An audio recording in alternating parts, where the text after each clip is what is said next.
All right, guys, welcome back to the third video in our cybersecurity and news series for the UW Whitewater virtual tech camp.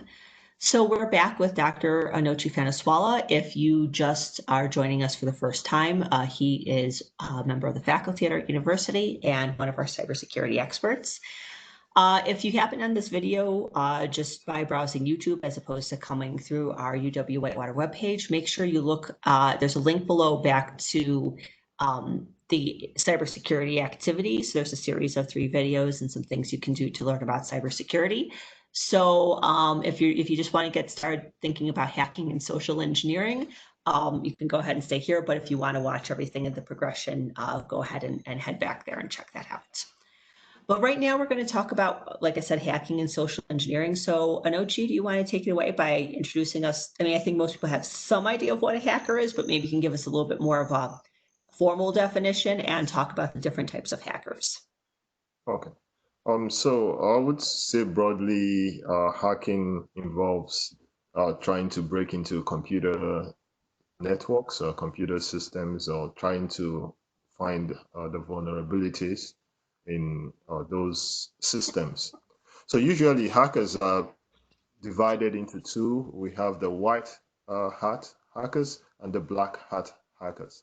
So the white hat hackers are pretty much the good hackers. Their job is to try to break a system and to show the organizations where their systems have vulnerabilities, which malicious individuals can break into.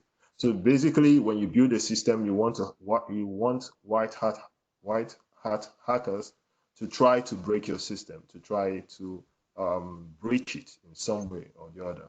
And you mentioned, you said it was their job. So sometimes these are employed by organization, like either a business, a government organization, or they might work on their own as like consultants. But this is an actual job that you can have. You can be a white hat hacker.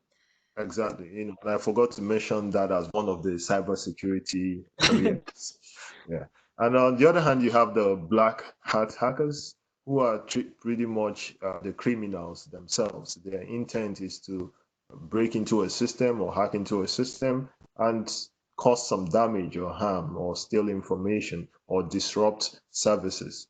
So as a white hat hacker, you're trying to find out how the criminals or the black hat hackers will break into the system and prevent it. So your goal is to make sure that you are ahead of the black hat hackers, so that before they figure out some vulnerability, you white hat hacker has figured it out and have kind of passed it off. One thing I think it's also important to note here is that, so I know that there tends to be a lot of interest in hacking and, can into some. And when you are just trying to breach a system, not maliciously, but you haven't been hired and given permission to do it, then you are basically what's referred to as a gray hat hacker, where you aren't like hacking for good or for evil. You're just kind of hacking to hack. And the reason why I bring this up is because that tends to be illegal, unless you're like trying to break into there's some hacker playgrounds online that you can go check out. But if you're just school, for example, if you're planning on like changing grades or doing something like that, that's black hat hacking. If you're just trying to get in to see if you can get in or leave a little file somewhere that says I was here, that would be gray hat hacking. And while it's not malicious, it's still against the law. So make sure, if this is an interest of yours, that you make sure that you are educated about what you are and are not allowed to do, and go find some of those sites where it's actually legal for you to play around or take a course in it. But I'm sorry, Anochi, back to you. So one other thing that I want to talk about is, some of the ways that hackers can break into a system or get information needed to, get into a system. And one of those is social engineering. So hackers, apart from, maybe being nerds or computer geeks, they can social engineer into a system. without necessarily touching the computer. So basically, social engineering involves using deceptive ways, to get people to divulge, private or confidential information about something, and that information can be used for malicious intent. So it's interesting of social engineering, instead of using technology skills, you're basically being a con man, right? You're trying to either trick a person or an organization into divulging information, or you're trying to figure stuff out from information people are sharing. And we hear a lot about oversharing, right? And I think it's great that there's a lot of conversation about, like, don't post this on Snapchat, don't post this on TikTok, don't do this, don't do that. And I think people know about those sorts of things. But let's say that you were going to take a almost 3-week vacation to Colorado.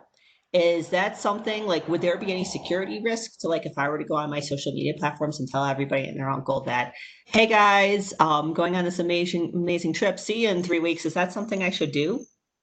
No, typically that's not something you should do, because if there is someone who has some bad intent, they know probably that you wouldn't be available at your house, and they could easily, that's an opportunity for them to break in if they wanted to do that. So such information is not an information that you should share, especially to the public. Yeah, and a lot of it is very innocent information that, that one, it seems kind of obvious. Like, don't tell people that you're not going to be in your house. You don't even need a hacker. You just have somebody who's interested in burglarizing houses see that, and try to figure out where you live. But there's a lot of other things you can share that are really interesting, like basic, that could come back to bite you later. I was reading an article recently, and they were talking about how parents on social media may be compromising their children's future cybersecurity, things that we share. So if you a lot of the password, like the password recovery questions that you have, things Yes. when you're born, if your parents of, or you take pictures of you with the hospital that they're at, all if somebody were able to find that, I mean, granted, it would be quite old at that point, but if somebody were able to find that, they could go back and figure out what town that hospital was in. So if that was your recovery question, they would know that, or your first pet, or the name of your kindergarten teacher. These are all common questions. And these are things that, as I was reading this article as a parent, like, oh yeah, I've shared that, I've shared that, I've shared that. So it's really, I mean, on one hand, you think, I mean, just in this particular case, that's from when your child is born or in kindergarten, it's a very long time, but information lasts forever online. And I know it's just very interesting to see all the innocent places where you're like, okay, maybe I need to start changing my behavior. Although I would wonder if in the future, if this is an issue, if people might start changing some of those password questions. I think so. That would probably be the direction, changing some of those password questions, because a lot of the secrets or authenticating questions that we get asked when we are trying to maybe recover a password or recover an account are information that we may have shared without knowing on social media. Um, whether your birthday, even if you don't mention it, you have a friend who would send some birthday wish on that day, that automatically identifies that day as your birthday. And if that information, let's say you have a public facing social media profile, someone who is interested could just easily pick that, even though it looked like harmless information. Yeah, just a nice birthday wish. So, it's very complicated because it does seem like anything that you share could potentially be turned against you. And yeah, you can set your privacy settings, but it's out there. Everybody who you do choose to share it with can see it. And even if it is set to like maximum privacy settings, all it takes is a screenshot to be shared, and then it gets out, or a breach of a system. Yeah. So in our activities we give you, and in this one, basically we provide a list of some information and just ask you to think about, if you were would you be willing to share it online or with a person that you know or somebody that you just met? And we encourage you, I think when people think about online, they tend to think of it more as like their friends and family seeing it.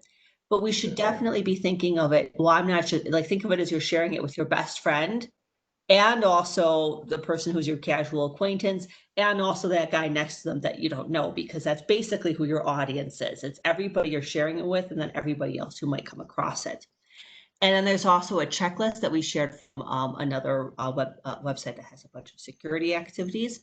And you should go through and pick a social media account of your choosing. It could be yours, it could be friends, it could be family members, and just see, go like kind of look at it through the eyes of a hacker and see what information, without calling anybody, without trying to trick anybody, just based on what's already shared there, how much of that sensitive information is shared. And before we wrap this up, Anochi, do you have any parting thoughts on how people should be approaching what they share online to minimize their risk?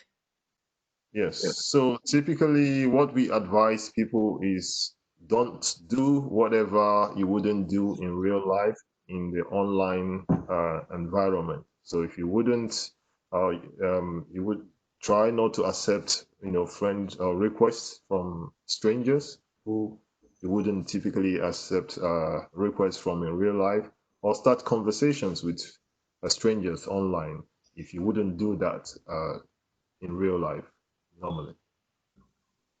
All right, great, thank you. And if anybody has any additional questions, again, I'll be monitoring the comments. So if you have a question for me or a question for Dr. Faniswala, I can reach out to him and give you that feedback.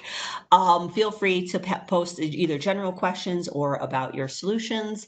And also going back to the Whitewater website where this is hosted, if you scroll down to the bottom of the page, there's some additional resources. So one is to Panda Security, which is where the checklist is from. So if you want to learn a little bit more about thinking like a hacker, you can go there. And also, if this has you interested, you want to learn more about, obviously the first step to a cybersecurity career in most cases is actually getting an IT or computer science degree with, some emphasis or focus in cybersecurity. So what I did is I linked at the bottom just so you could look at like some sample curriculum at UW Whitewater. About our undergrad, we have in our IT department a networking and security emphasis. So it's IT, but it focuses on those. And at the graduate level, we have a program in conjunction with our computer science department that lets you really focus in on just the real security pieces. So go ahead and check that out. And again, if you have any questions, feel free to post them in the comments. Thanks for watching, and we hope you enjoyed it. Bye bye. Bye, guys.